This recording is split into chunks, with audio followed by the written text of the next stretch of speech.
You're listening to the Archaeology Podcast Network. Hello and welcome to the ArchaeoTech Podcast, episode 206. I'm your host, Chris Webster. Paul's out of the country still. Today I've got an interesting interview with a few different people about the future of archaeology. Let's get to it. Hey everybody, for today's episode, I've got a little bit of a different one. I actually invited on a few different AIs, two actually, and there's a few different voices that I use, but Paul and I were talking, and actually I was talking to somebody else about, having a conversation with ChatGPT. So I did that, but then I switched it up near the end of the show. I asked it some, I think important questions about digital archaeology just to see what it had to say. And then I ran that through some AI voice filters, which you can see all the links for the things that I used down in the show notes. But here it goes. Welcome to the show, Amelia from ChatGPT. Here's my first question. What is digital archaeology? Digital archaeology, also known as cyberarchaeology or computational archaeology, is a subfield of archaeology that focuses on the application of digital technologies to archaeological research and practice. It involves the use of various digital tools and techniques to study, analyze, and interpret archaeological data. Digital archaeology encompasses a wide range of activities, including data collection, data processing, data visualization, and data analysis. It involves the use of technologies such as geographic information systems, GIS, remote sensing, 3D modeling, virtual reality, image processing, and data mining, among others. These technologies enable archaeologists to document, preserve, and analyze archaeological sites and artifacts in new and innovative ways. One of the key aspects of digital archaeology is the use of digital tools for data capture and documentation. For example, archaeologists may use advanced surveying techniques, such as LiDAR, light detection and ranging, to create highly detailed 3D models of archaeological sites. This allows for a more accurate understanding of the site's topography and can reveal hidden features or structures that are not visible on the surface. Digital archaeology also involves the development and application of computer algorithms and analytical methods to process and analyze large volumes of archaeological data. This can include the use of machine learning algorithms to classify and categorize artifacts, or statistical techniques to identify patterns or relationships within archaeological datasets. Overall, digital archaeology aims to leverage the power of digital technologies to enhance archaeological research, improve data management and analysis, and facilitate the dissemination of archaeological knowledge to wider audiences.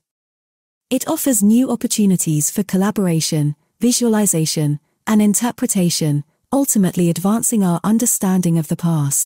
How is machine learning being used to classify and categorize artifacts? Machine learning techniques are increasingly being employed in archaeology to classify and categorize artifacts based on their characteristics. Here's an overview of how machine learning is used in this context.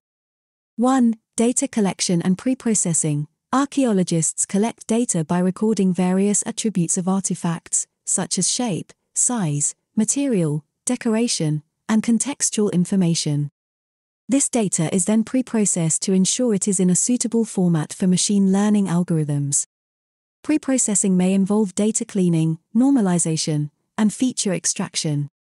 2. Training dataset creation. A labeled dataset is created where artifacts are manually classified and categorized by experts. Each artifact is assigned a class or category label based on specific criteria. 3. Feature selection and extraction. Relevant features that can differentiate between artifact classes are selected. These features can be derived from the recorded attributes, such as texture, color, or shape descriptors.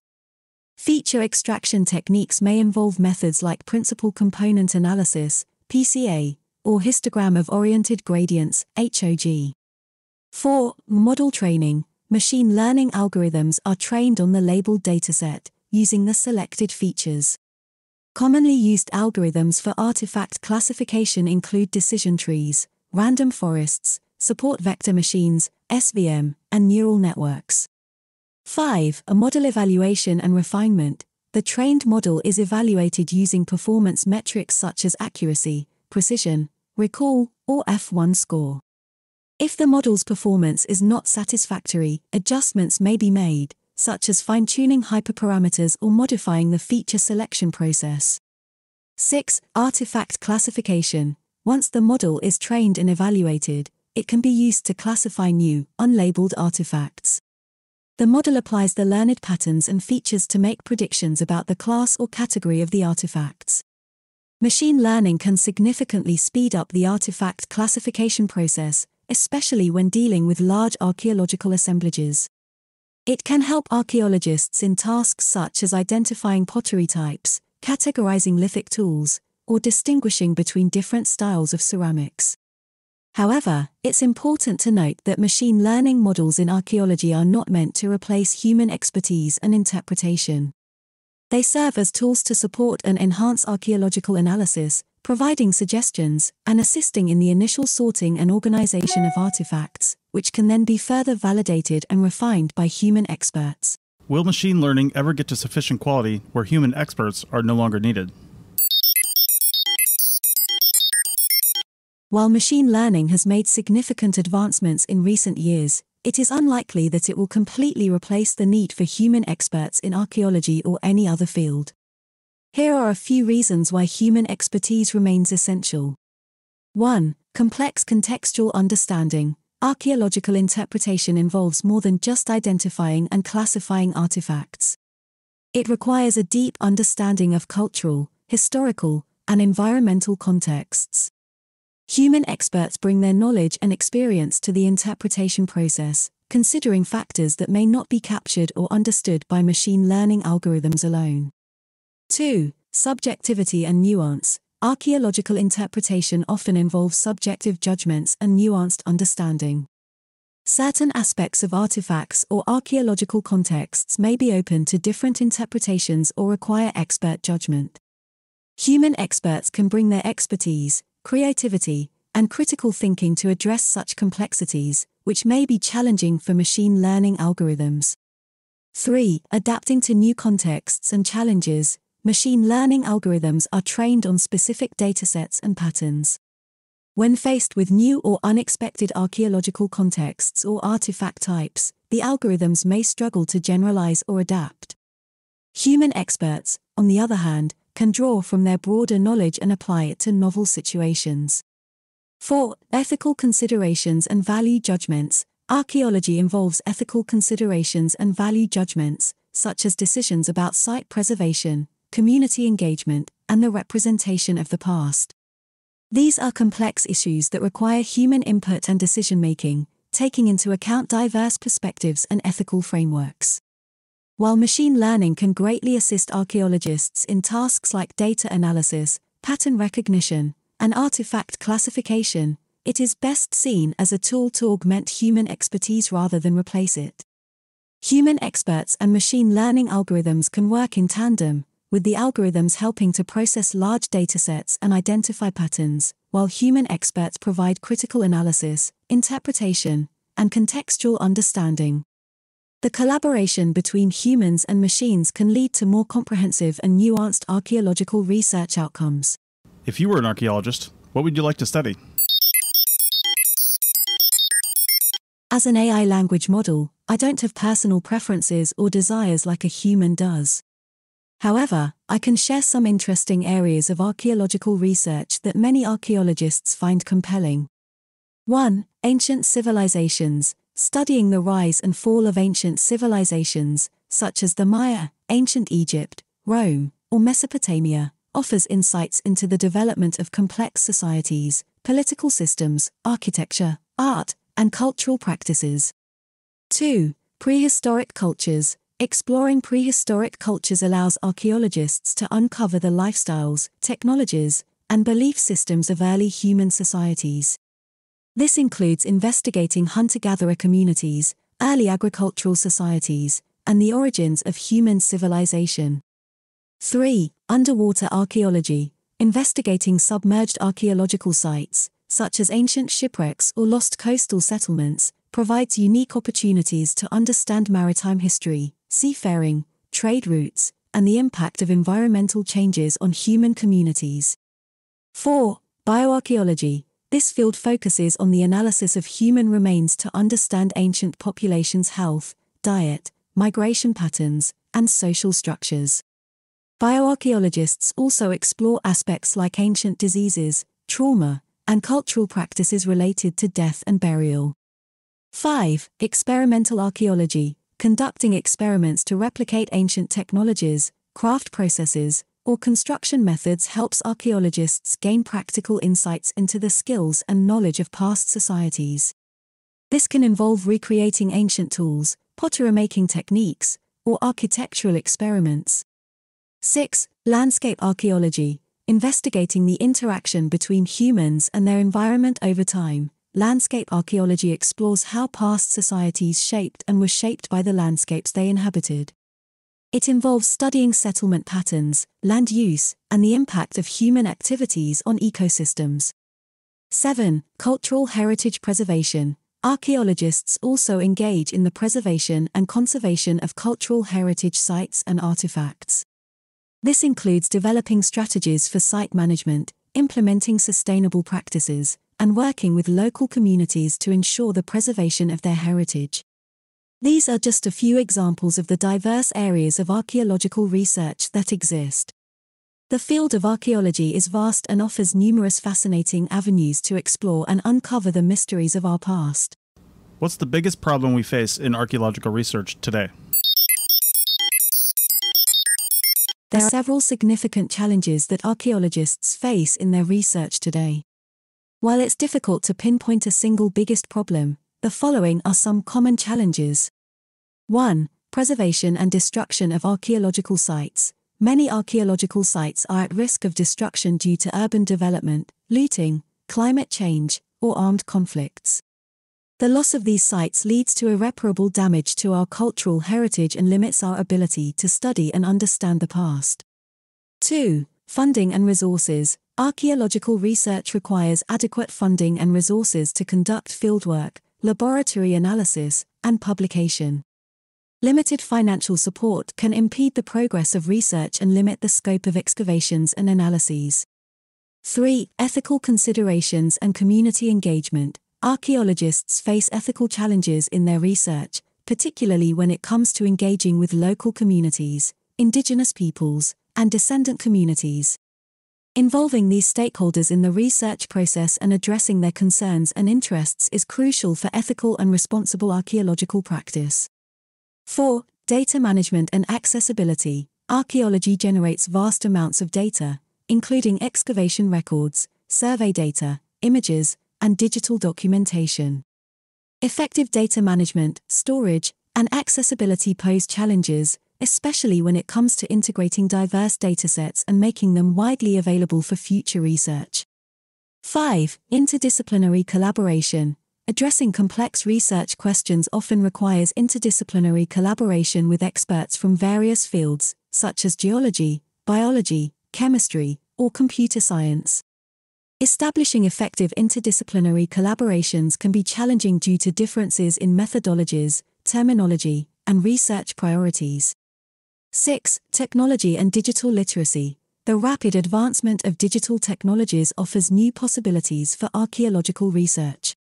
However, the adoption and integration of these technologies require archaeologists to develop digital literacy skills and stay updated with technological advancements. 7. Reproducibility and transparency. Ensuring the reproducibility and transparency of archaeological research is essential for the credibility and advancement of the field. Challenges lie in openly sharing data, methodologies, and research outcomes to facilitate peer review, replication, and knowledge exchange. These challenges require continuous efforts and collaborations within the archaeological community, as well as engagement with stakeholders outside the discipline. Overcoming these obstacles can help archaeologists address research gaps, protect cultural heritage, and advance our understanding of the past.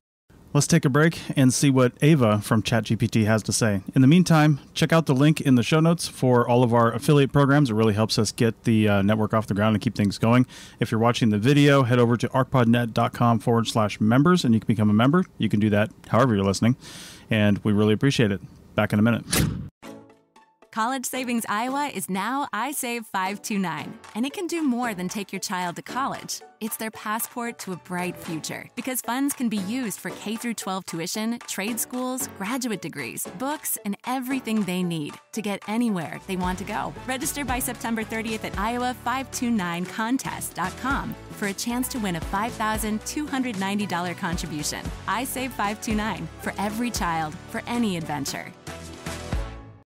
When you need mealtime inspiration, it's worth shopping Baker's, where you'll find over 30,000 mouth-watering choices that excite your inner foodie. And no matter what tasty choice you make, you'll enjoy our everyday low prices, plus extra ways to save, like digital coupons worth over $600 each week. You can also save up to $1 off per gallon at the pump with fuel points. More savings and more inspiring flavors make shopping Baker's worth it every time. Baker's, fresh for everyone. Fuel restrictions apply. All right, let's welcome Ava from ChatGPT. I'm giving them names because they do. But actually, ChatGPT doesn't. The voice recognition thing I found gives them voices. So anyway, welcome, Ava. Here's a question for you. What is the one technology most used in archaeological fieldwork today? One of the most widely used technologies in archaeological fieldwork today is Geographic Information Systems, GIS. GIS technology allows archaeologists to capture, store, analyze, and visualize spatial data related to archaeological sites, landscapes, and features. It combines geographical information with attribute data, enabling researchers to examine patterns, relationships, and distributions within a spatial context. Here's how GIS is used in archaeological fieldwork: survey and mapping, remote sensing and aerial survey, site documentation and data management, spatial analysis, landscape modeling and visualization, and predictive modeling and site selection. GIS technology has revolutionized archaeological fieldwork by providing powerful tools for data management, analysis, and visualization in a spatial context. Its application has enhanced the efficiency, accuracy, and interpretation of archaeological research, facilitating a better understanding of the relationships between people, artifacts, and landscapes across time. Ava, what are a few things that archaeological field technicians can do to stay relevant in a world where artificial intelligence exists? To stay relevant in a world with artificial intelligence, AI, archaeological field technicians can focus on developing skills and adopting practices that complement and leverage AI technologies. Here are a couple of things they can do. 1. Embrace digital tools and data management. Familiarize yourself with digital tools, software, and data management practices relevant to archaeology. This includes learning how to effectively capture, organize, and analyze digital data, such as using Geographic Information Systems, GIS, data visualization software, or archaeological recording software. Proficiency in digital tools and data management will enhance your ability to work with AI technologies and contribute to data-driven archaeological research. 2. Specialize in areas that complement AI. Consider specializing in areas that complement AI technologies rather than directly competing with them. For example, developing expertise in field survey techniques, stratigraphic analysis, or material culture analysis can provide valuable context and insights that support and inform the use of AI algorithms in archaeological research. Understanding the strengths and limitations of AI technologies will allow you to effectively collaborate with AI systems and make informed decisions about when and how to utilize them. 3. Foster interdisciplinary collaborations. AI applications in archaeology often require interdisciplinary collaborations. Seek opportunities to collaborate with experts in computer science, data science, or machine learning. By working together, you can combine archaeological expertise with AI knowledge to address complex research questions and develop innovative approaches to data analysis, artifact classification, or predictive modeling. 4. Stay informed and adaptable. Keep yourself updated on the latest developments in AI and its applications in archaeology. Stay informed through academic journals, conferences, workshops, and online resources. Develop an understanding of the potential impacts, challenges, and ethical considerations associated with AI technologies in archaeological research. Cultivate a mindset of adaptability and be open to exploring new methodologies, technologies, and approaches that AI can offer. 5. Enhance non-automatable skills. Recognize that there are skills and qualities that AI cannot easily replicate, such as critical thinking, contextual understanding, creativity, and ethical decision-making. Cultivate these skills and focus on areas that require human judgment, interpretation, and subjective reasoning. Sharpening these non-automatable skills will ensure your unique contributions as an archaeological field technician in collaboration with AI systems. By embracing digital tools, developing complementary expertise, fostering collaborations, staying informed, and enhancing non-automatable skills, archaeological field technicians can position themselves to effectively work alongside AI technologies and contribute to meaningful archaeological research. Do you think unmanned aerial systems or drones will ever replace field archaeologists in archaeological pedestrian survey? Unmanned aerial systems, UAS, or drones have become valuable tools in archaeological research, particularly for surveying and mapping large areas. While they offer numerous benefits, it is unlikely that drones will completely replace archaeological pedestrian survey. Here's why. 1. Limitations of aerial survey. Aerial survey using drones can cover large areas quickly and provide high-resolution imagery, but it has limitations. Drones may not capture fine details or subtle surface features that can be observed during ground-based pedestrian survey. Close-up examination of artifacts, surface textures, or small-scale archaeological features often requires direct human observation. 2. Contextual understanding. Ground-based pedestrian survey allows archaeologists to experience and understand the landscape and site context firsthand. It involves walking the terrain, observing surface materials, and identifying subtle landscape variations. This physical engagement can provide important contextual information that might be missed through aerial imagery alone. 3. Discovery of low-profile or obscured features. Certain archaeological features, such as low-profile or partially buried structures, may not be easily detected from the air. Pedestrian survey allows archaeologists to identify these features through visual observation, probing, or other manual methods. Human intuition and experience can play a crucial role in recognizing and interpreting such features. 4. Interpretation and integration. Archaeological pedestrian survey involves more than just locating and documenting artifacts or features. It requires interpretive skills, contextual understanding, and integration with other lines of evidence. Ground-based survey provides opportunities for on-the-spot interpretation, identification of subtle patterns, and integration of findings within the broader archaeological lab. 5. Site access and logistics. Some archaeological sites may have limited or restricted access, making ground-based pedestrian survey the only feasible option.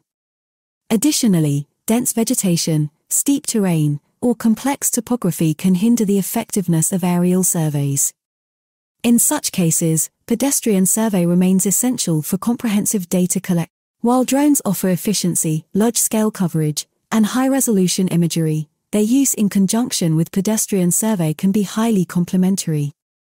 Integrating both approaches allows archaeologists to leverage the advantages of each method and obtain a more comprehensive understanding of archaeological sites and landscapes. What method would you use to map an archaeological landscape with a drone?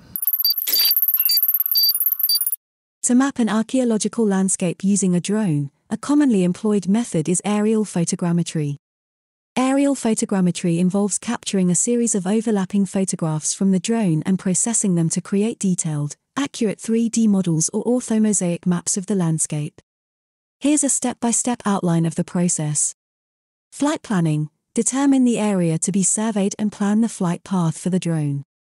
Factors to consider include the size of the area, flight altitude, camera settings, and image overlap. Flight planning software or specialized drone mapping applications can assist in generating optimized flight paths.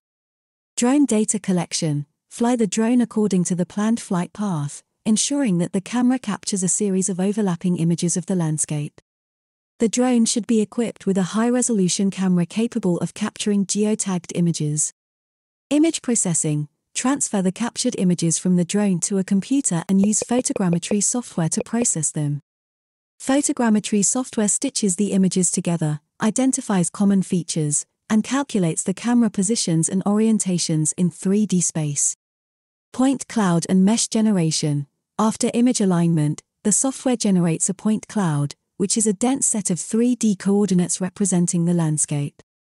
From the point cloud, a surface mesh or a digital elevation model, DEM, can be created, capturing the shape and topography of the area.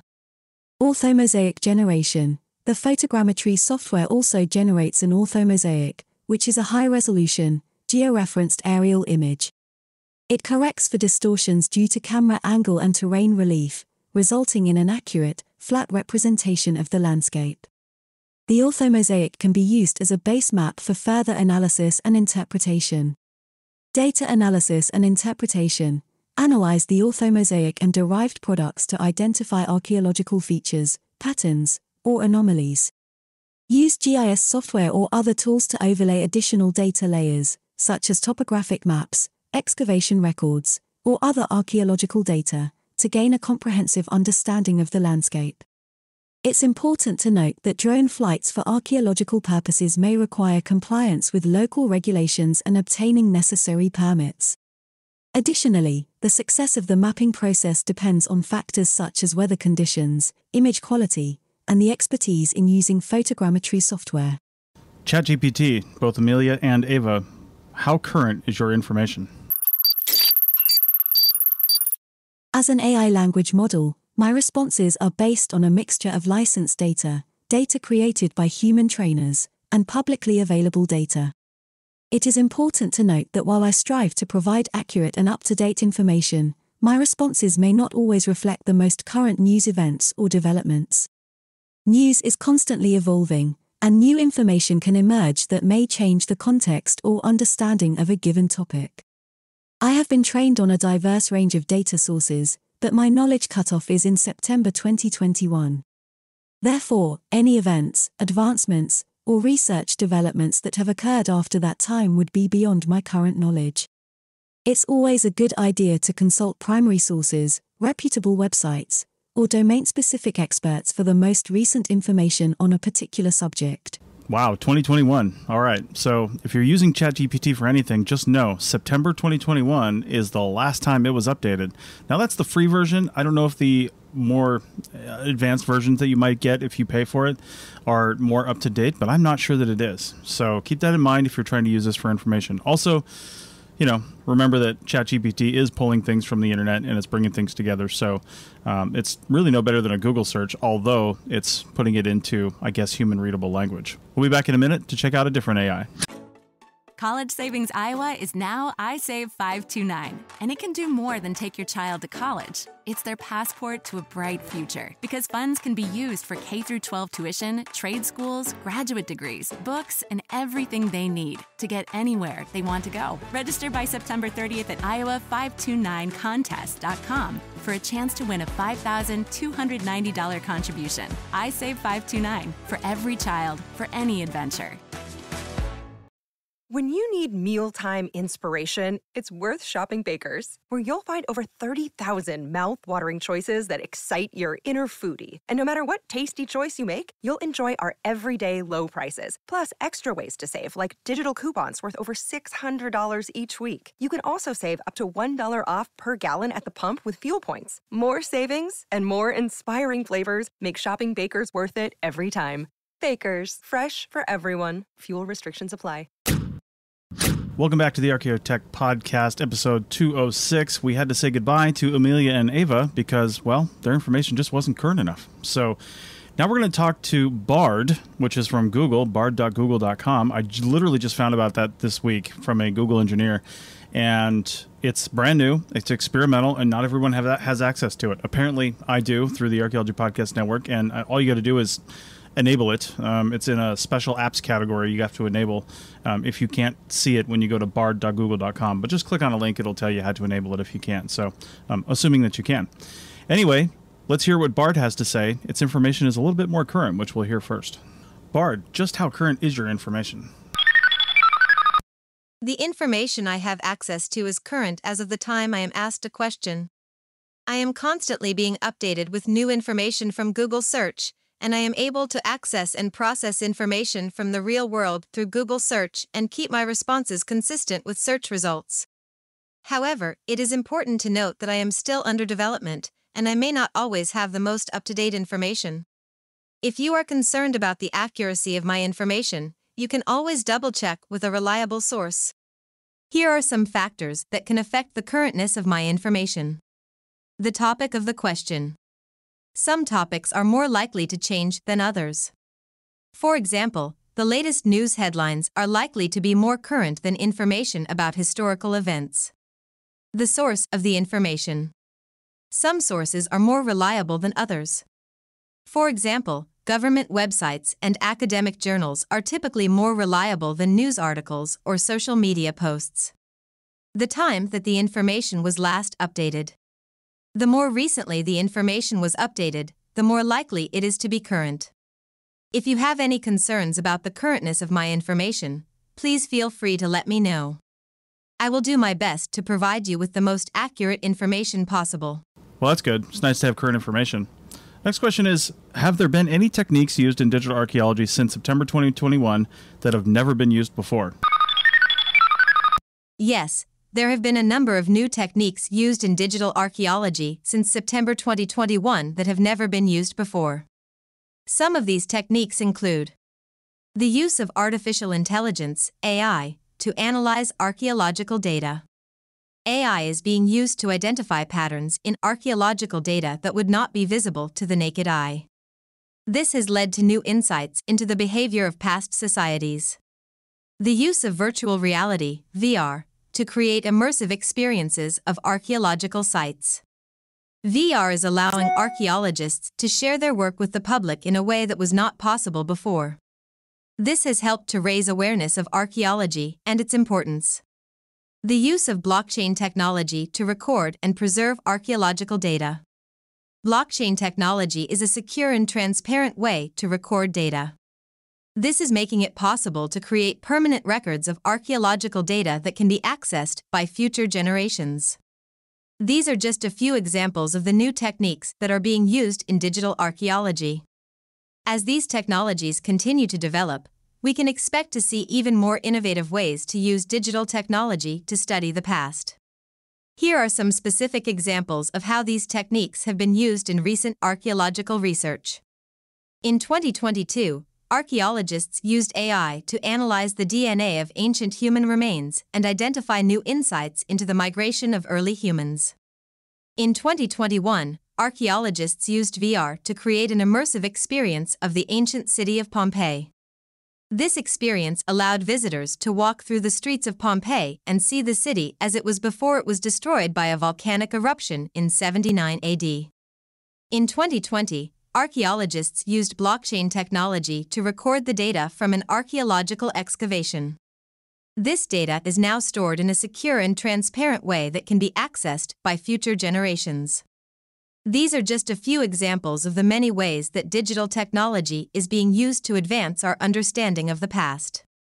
As these technologies continue to develop, we can expect to learn even more about our ancestors and the world they lived in. What do you think is possible with artificial intelligence as it relates to archaeology in the future? Artificial intelligence, AI, has the potential to revolutionize archaeology in many ways.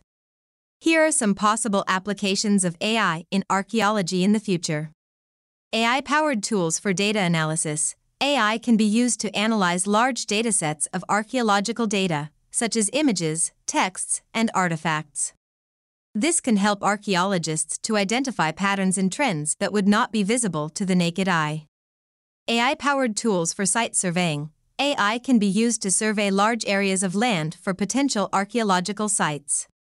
This can help archaeologists to identify sites that would be difficult or impossible to find using traditional methods. AI-powered tools for 3D reconstruction. AI can be used to create 3D models of archaeological sites and artifacts. This can help archaeologists to understand the structure and layout of sites, and to visualize how they were used in the past. AI-powered tools for artifact classification. AI can be used to classify artifacts into different categories. This can help archaeologists to understand the function and use of artifacts, and to track the movement of artifacts through time and space. AI-powered tools for text analysis. AI can be used to analyze archaeological texts, such as inscriptions and manuscripts. This can help archaeologists to understand the meaning of texts, and to track the development of languages and writing systems over time. These are just a few of the many possible applications of AI in archaeology. As AI technology continues to develop, we can expect to see even more innovative ways to use AI to study the past. Wow, it sounds like archaeology is progressing along pretty nicely. We have a lot of new techniques, we have a lot of things that we're doing, a lot of stuff to talk about. Makes me wonder about this podcast, the ArchaeoTech podcast. We have a lot of people on, we talk about a lot of things. Exactly how influential is the ArchaeoTech podcast? The ArchaeoTech podcast is a relatively new podcast, but it has already become a popular resource for archaeologists and anyone interested in the intersection of archaeology and technology. The podcast is hosted by Chris Webster and Paul Zimmerman, two archaeologists who are passionate about using technology to advance the field of archaeology. The ArchaeoTech podcast covers a wide range of topics related to archaeological technology, from the use of drones and 3D scanning to the development of new dating techniques. The podcast also features interviews with leading archaeologists and experts in archaeological technology. The ArchaeoTech podcast has been praised for its informative and engaging content. The hosts are knowledgeable and enthusiastic, and they do a great job of explaining complex topics in a way that is easy to understand. The podcast also features a variety of guests, which provides listeners with a different perspective on the topics being discussed. The ArchaeoTech podcast is not yet as well known as some of the other popular archaeology podcasts, but it is growing in popularity. The podcast has over 10,000 subscribers and is ranked in the top 50 archaeology podcasts on Apple Podcasts. It is difficult to say definitively how influential the ArchaeoTech podcast is, but it is clear that it is having a positive impact on the field of archaeology. The podcast is helping to raise awareness of the importance of archaeological technology and is inspiring archaeologists to use technology to advance their research. Here are some of the ways that the ArchaeoTech podcast is influential. It provides a platform for archaeologists to share their work with the public. The podcast allows archaeologists to discuss their research in a way that is accessible to a wider audience. This helps to raise awareness of the field of archaeology and its importance. It encourages the use of new technologies in archaeology. The podcast features interviews with archaeologists who are using cutting-edge technology in their research. This helps to inspire other archaeologists to adopt new technologies and to push the boundaries of what is possible.